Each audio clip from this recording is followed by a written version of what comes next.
Aujourd'hui, je vais vous parler d'alimentation et des macronutriments que vous connaissez certainement, qui sont apportés essentiellement par l'alimentation et qui contribuent à l'apport d'énergie et au maintien des fonctions vitales. Donc il y a trois grands groupes, les protéines, les lipides et les glucides. En premier lieu, je vais vous parler des protéines.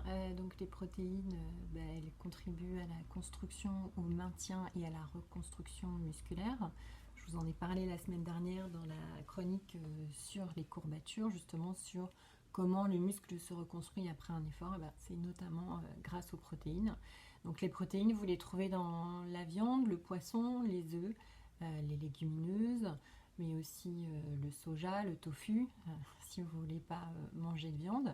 Elles apportent 4 calories par gramme et en principe, il est recommandé d'en manger à peu près 1 gramme par kilo de poids. Donc, c'est-à-dire que si vous faites 70 kg, je vais prendre toujours le même poids, vous devez manger 70 grammes de protéines pour avoir un maintien de votre masse musculaire.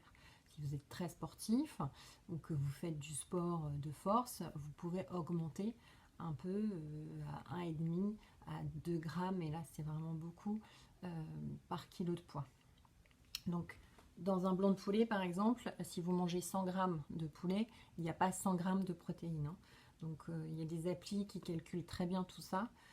Donc, en gros, si vous avez un apport de protéines d'environ 100 grammes de viande, de poisson, œufs au déjeuner et au dîner, plus une petite source de protéines au petit déjeuner, vous avez votre dose de protéines pour la journée. Le deuxième groupe de macronutriments, ce sont les lipides, donc les graisses qui sont apportées par l'alimentation. Donc ils sont vraiment indispensables à la santé puisque ça rentre dans la construction cellulaire, mais aussi le bon fonctionnement du système nerveux. Et puis ça permet aussi de véhiculer, entre guillemets, certaines vitamines, notamment celles qu'on appelle liposolubles, qui ne sont assimilées par l'organisme que grâce à des graisses. Donc il ne faut pas les éliminer de votre alimentation. Il y a trois grands groupes de lipides. Donc les lipides saturés que vous allez trouver dans les viandes, les œufs, les produits laitiers, le beurre. Les lipides mono et polyinsaturés. Donc là vous trouvez essentiellement dans les huiles végétales. Donc l'huile de colza, l'huile d'olive, l'huile de sésame, toutes les huiles que vous pouvez trouver. Et enfin les lipides trans, les graisses trans que là vous allez trouver dans les fritures, dans les chips, dans les pâtisseries. Bon, celle-là, je pense que c'est le seul groupe que vous pouvez éliminer, ça n'a aucun intérêt, un apport nutritionnel, si ce n'est l'effet plaisir si vous aimez ça. Donc on a souvent tendance à parler de bonne graisse et de mauvaise graisse, parce qu'il y en a qui vont conditionner le bon cholestérol et le mauvais cholestérol. Donc l'objectif, bien sûr, c'est d'avoir beaucoup de bon cholestérol et peu de mauvais cholestérol. Donc il vaut mieux privilégier les graisses monoinsaturées et polyinsaturées, donc c'est-à-dire les huiles d'origine végétale, mais sans pour autant éliminer les graisses saturées, donc qui viennent de la viande, du poisson et des œufs, puisque notamment dans le beurre, il y a de la vitamine A et ça permet également d'assimiler des vitamines. Donc, on y va mollo sur les graisses saturées. En revanche, on privilégie plutôt les huiles végétales. Et comme je vous le disais, les graisses trans, vous pouvez arrêter les chips, ça n'a aucun intérêt nutritionnel en tout cas. Et enfin, le dernier groupe, ce sont les glucides. Donc le rôle des glucides, c'est exclusivement d'apporter de l'énergie à l'organisme, à votre corps, pour maintenir vos fonctions vitales et faire tout ce que vous avez à faire dans la journée. Donc 1 gramme de glucides apporte 4 calories à l'organisme. Donc on fait la distinction entre les sucres lents ou glucides complexes.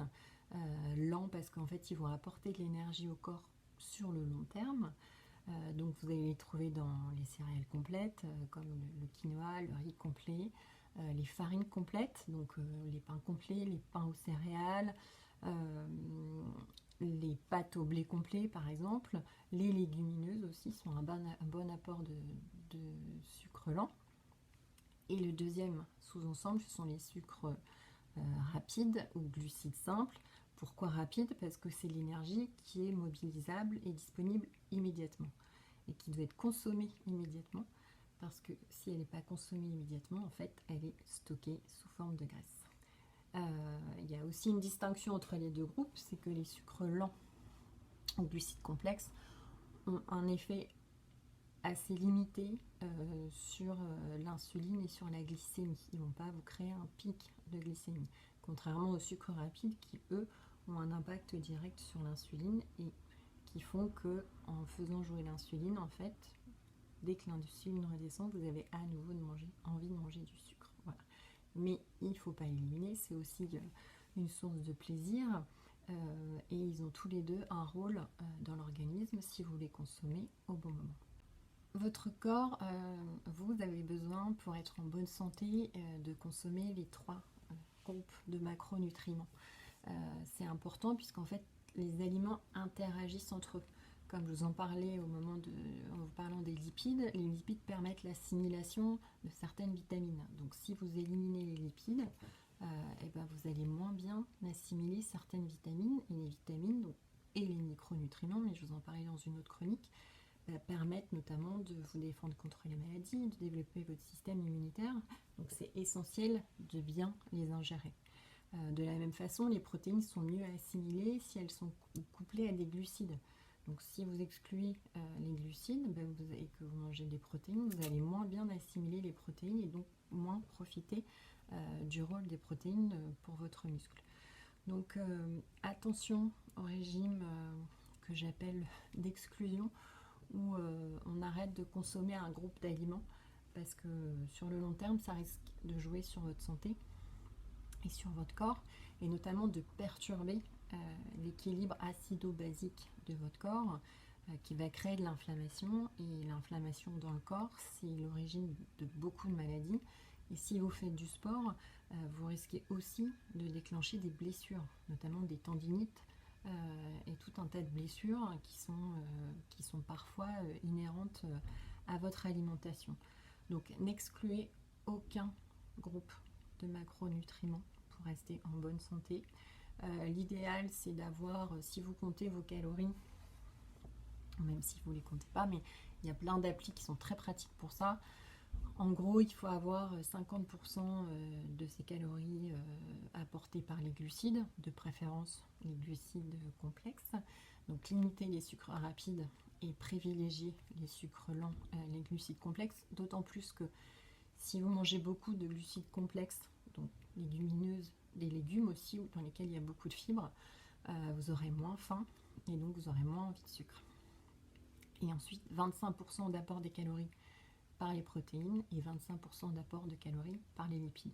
Donc ça, c'est vraiment des grands indicateurs. Après, selon votre état de santé, selon vos objectifs, bien sûr, ça peut varier. Mais gardez ça en tête et vous aurez à peu près une alimentation équilibrée.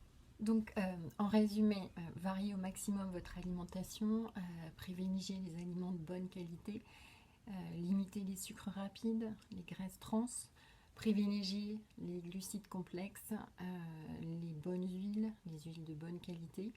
Pensez à vous faire plaisir, bien sûr, de temps en temps.